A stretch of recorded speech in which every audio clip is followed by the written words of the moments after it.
Hi, I'm Coach Corey Wayne, and this is my video coaching newsletter. And the topic of today's newsletter is going to be why she stood you up with no remorse. So I've got a pretty savage email here from a guy. He said he'd met this particular woman he was interacting with about 3 years ago, and he says they knew each other primarily through online stuff.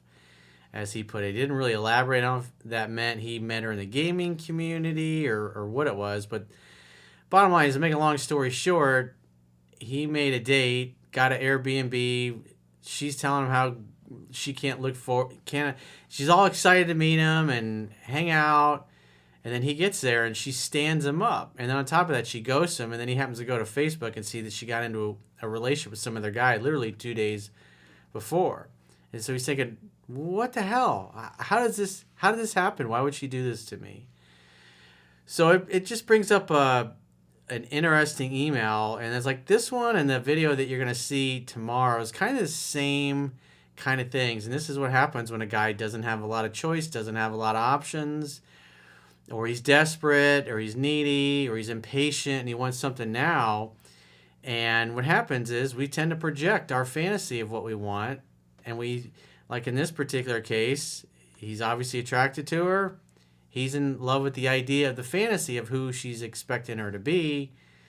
And then it turns out she's the exact opposite. And so when you're in a place like that, when you're in a place of fear and scarcity, you're going to be making dates. And this poor guy's case, he rented an Airbnb for the weekend. And so he's obviously out the money for that. But these are the kinds of things that are going to happen when you don't have lots of choices. And in this case, he didn't really seem to have a ton of rapport with her because he had never met her in person. On top of that, they were long distance away from each other.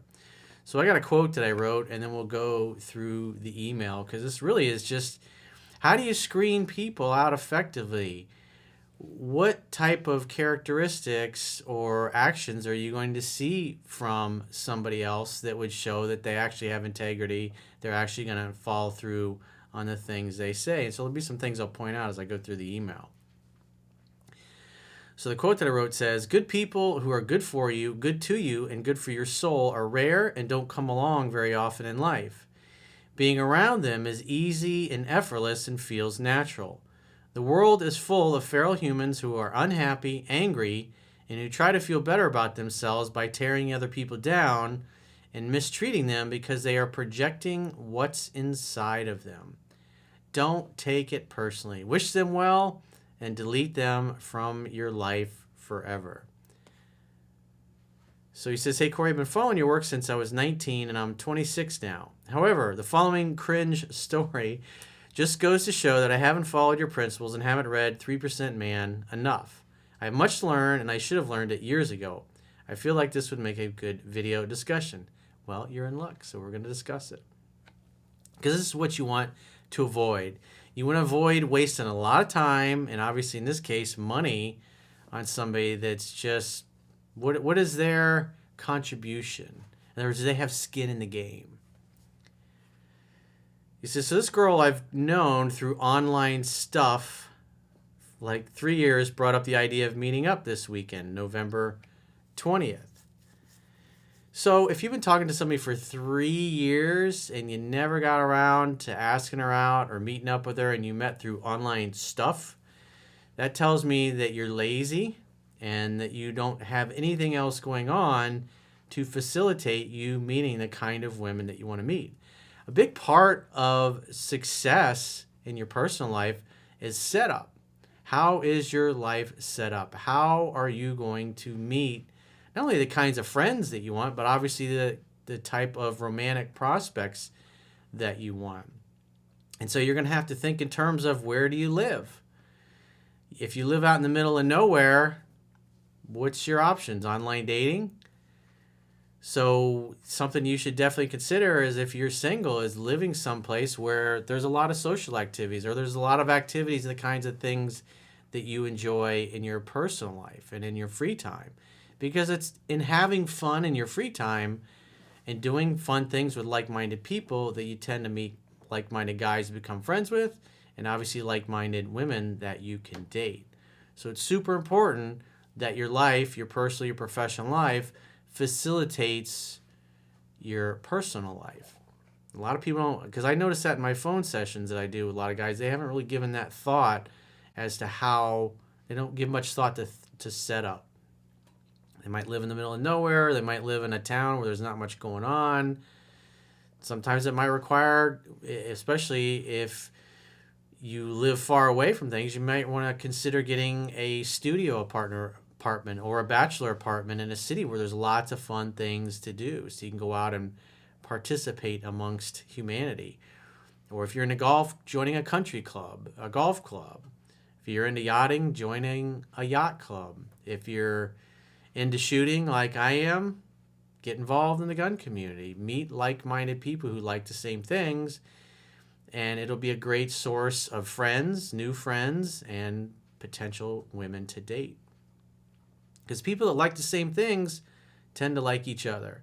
And if you don't really do much to develop your social life and your personal life, and you haven't done a good job of setting your life up to facilitate you meeting the kind of people you want to interact with, these kinds of situations, it's like this is all he's got going on.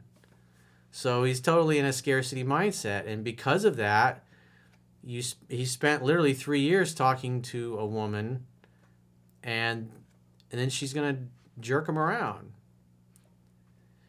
She suggested it like a month ago, and I thought that sounded good. We decided on Kansas City since that's about halfway for both of us.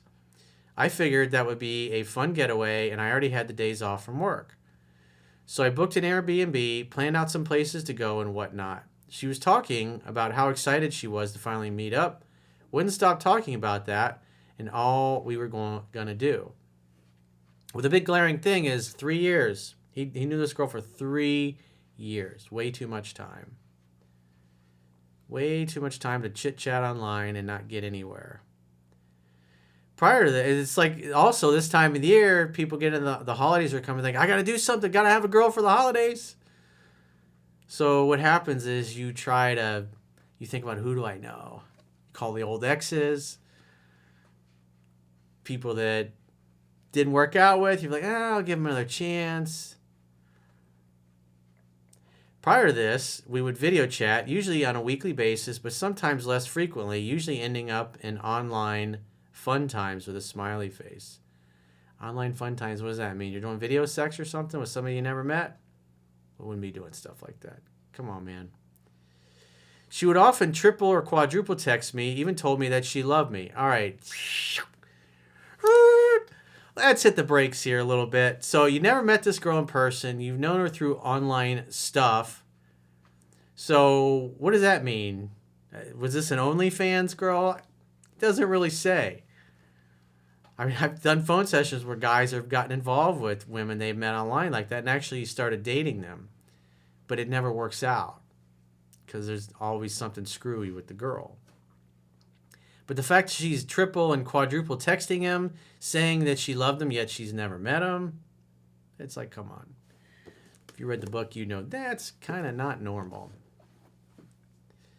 Fast forward to the morning of the 20th, I wake up late and send her a message on Snapchat saying, yo, I woke up late, so I might be late, just so you know. 2 hours later, when I'm getting gas, I check Snapchat, but I'm still on delivered, but she did view my story. I'd be using texting, not Snapchat, for something like that. I didn't think much of it. And then that just shows you the closeness. If you're still using messaging apps but not really talking on the phone, something's off. But again, 3 years. Keep driving. Eventually I pull up to the Airbnb around 1:30 and she's not there. Her drive was longer than mine, so I figured, hey, I'll give it an hour or two. Maybe traffic was bad. Around 3, I try and call her to see where she's at. It rings and goes to voicemail. I try calling again. 3 rings, then voicemail. Try again, straight to voicemail. So she's obviously sending him to voicemail. Not a good sign. At this point, I know she's not coming, so I text her like, hey, you good? What's going on? No reply. I thought this was weird as fuck, so I start checking social media to see if something happened or whatnot. Not sure why, but I decided to check Facebook, even though I never use it. Turns out she got into a relationship not 2 days before the trip. Huh. So you don't know this girl as well as you think she did. She's telling you she's in love with you, but yet you've never met her. You actually have to meet people in person for something to happen. And to be chit-chatting for 3 years, it just, like I said, when I looked at the dates here, I was like, yeah, the holidays are coming up, but he's just desperate to try to make something happen. And so this is what he gets for his trouble. This is why being full of fear and not having any options, not thinking about setup in your life can create problems and setbacks. And it's not good for your self-esteem or your ego either to get stood up like this. She had known at the very least 2 days prior to that she wasn't coming, 2 days to tell me that she's canceling and not going to come. Well, she really doesn't care about you. She doesn't know you. You bought all the BS that she told you, but you ignored the reality, the fact that 3 years of online stuff and you're doing fun online things. So it sounds like, I don't know, something's a little screwy with the situation here. Probably more than that, but she let me waste my time and some money and wasn't even civil enough to answer my calls. Yeah, because you meant nothing to her. You were projecting your interest onto her and ignoring where she really was. Emotionally, mentally. I would have been way less angry if she simply communicated. I called one last time and left a voicemail saying, hey, this is the last time I'll ever call you. Really fucked up what you did. Very disappointed. But if you have a change of heart and decide to apologize or reconcile, don't contact me again. Later that night, she blocked my Facebook. I assume after listening to my voicemail, and this morning she deleted her Instagram and blocked me on Snapchat. Well, quite frankly, you should have been talking to this girl for 3 years. Wasted time, wasted energy. If you're talking to somebody long distance like that and you're not even meeting, it's like it fills up the space in your life to meet somebody new. It makes you lazy. You don't have to try as hard. You don't have to make any effort. You think, hey, I got this girl. She's a few hours away. He says, so what's odd is this is so wildly out of character for her. Dude, it's like you don't even know this girl. You knew her digitally. And it sounds like it was an OnlyFans chick or something. Just the way you described it. Maybe I missed something. Well, following the book, 3% Man would be helpful. You don't talk to a girl for 3 years and then get around to meeting up for the first time. It's like almost 100% of the time, those just never work out. If there's interest, make something happen. Make a date, hang out, have fun, hook up. Or I did something and didn't realize it, which reminded me I need to study your work more and read the book like 10 times more times. But I didn't notice any red flags or indications that anything like this would happen. Well, you've known each other for 3 years, supposedly, and you never met. That was pretty obvious. And the fact that you never met in person, she's telling you how much she's in love with you. It's like, yeah, whatever. Shouldn't have been believing that. But again, if you're in a fearful place, you want to believe that, especially with the holidays coming up. He says, especially since she was the one who brought up the idea. Like, I have screenshots of our texts, and she is like ecstatic about finally meeting up, talking about the places I picked out and what we're going to do and what she liked during sex, etc. But again, this is like a digital pen pal. So while she's getting drilled in person by Chad Thundercock, you're her emotional tampon, and she just blew you up. She discarded you because you meant nothing to her. That's the harsh reality. Any thoughts on why this might have happened? Well, you should have been talking to her for 3 years and not meeting.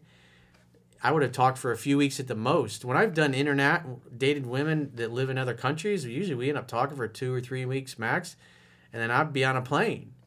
But obviously with all the coronavirus and lockdowns, it's like, no more Instagram girls, no more dating women in other countries for the coach. Sworn that all off just because it's a pain in the ass. And if you're going to date long distance, especially if you're going to date women in another country, you're going to have to somebody's going to have to move eventually. And if somebody's in another country that you're seeing, the only way you're going to be together long term is to get married. And obviously, you guys know that I'm not a big fan of marriage. I have no interest in getting married. And there's just no reason to. But I know there's a lot of people, that's what they want. I'm all about helping people get the kind of relationships they want. You live your truth, I'll live mine. But I would not be talking to somebody for 3 years and not meeting. That is an absolute waste of time. Guys that do that also communicate that they got nothing else going on. He says, I assume I was just a source of attention for her and she got bored. Well, she was just using you until things went in the right direction with her and the other guy that she was actually having sex with in person. So, way too much time with the juice was not worth the squeeze. So, she belongs in the streets. I'd block all her numbers and I would never speak to her again. You don't give women like that a second chance. So if you got a question or a challenge and you'd like to get my help, go to understandingrelationships.com, click the products tab at the top of your screen, and book a coaching session with yours truly. Until next time, I will talk to you soon.